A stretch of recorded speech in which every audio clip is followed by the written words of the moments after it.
Today's story starts back in September. It was the beginning of the school year, and we were given an assignment. We had to make a video on a concept that we learned in physics class. So we decided to make our video on friction. Here's that story. The way we thought we could best demonstrate friction would be to weave the pages of two textbooks together, hook it up to a car, and try to pull them apart. So we did that. About a month ago, we got two very large textbooks from the thrift store. We hooked brackets up to them, and just yesterday, we wove all the pages together.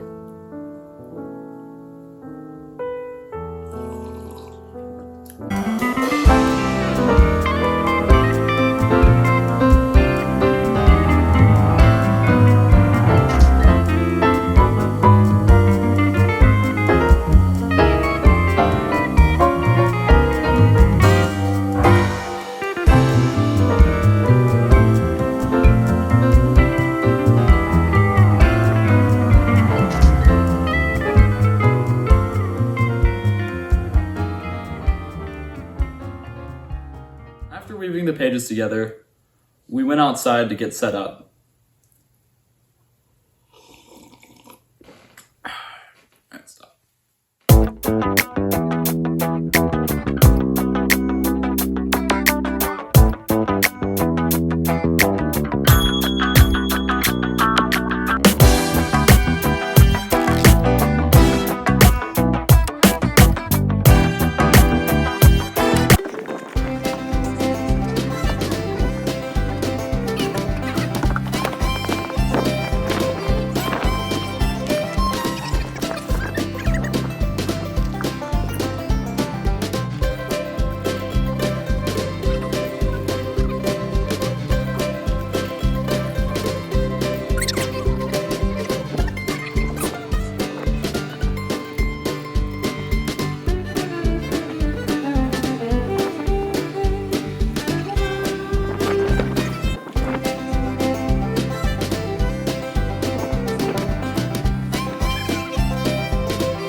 So today we have these two books which are both drilled into these brackets, one of which is attached to this rope, which is attached to this tree, and the other one is attached to this car.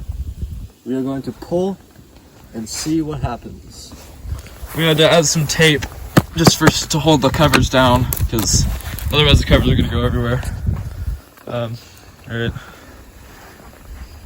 We got everything set up, all the ropes, all the hooks, all the hitches, and we were ready to start the experiment.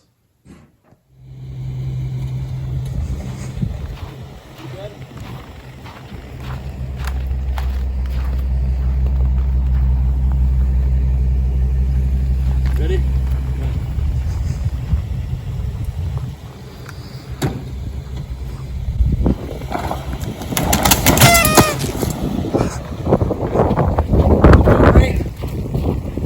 Did it work?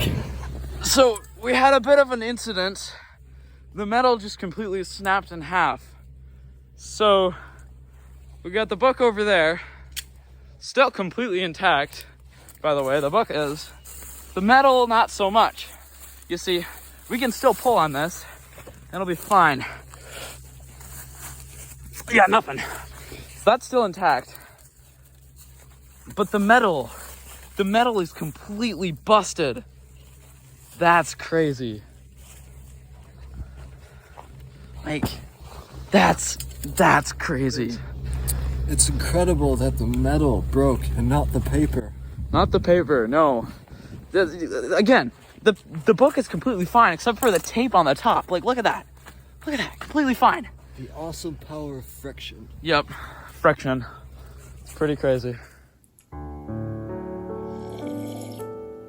Okay, so here's how this works. in between all the pages is friction. You see, friction is a very tiny force in between two surfaces that all the little small imperfections and dips and dents and everything in the surfaces kind of like get locked in with each other, and it prevents things from moving. And with paper, with most things, it's not very large. See, with paper, I can slide them across each other really easily. But when you have a lot of them, like thousands of pages together, that friction grows tremendously. Now, instead of friction between 2 pages, you have friction between a couple thousand pages. And you see, and there's with the force, there's a force pulling on both sides. There were forces pulling on both sides of the books. One from the car, one from the tree. And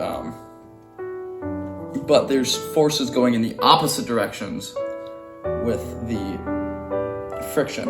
So you got the force coming this way and the force coming that way.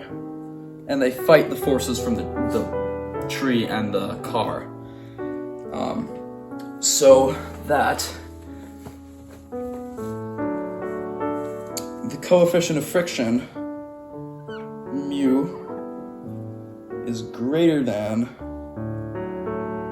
the tension.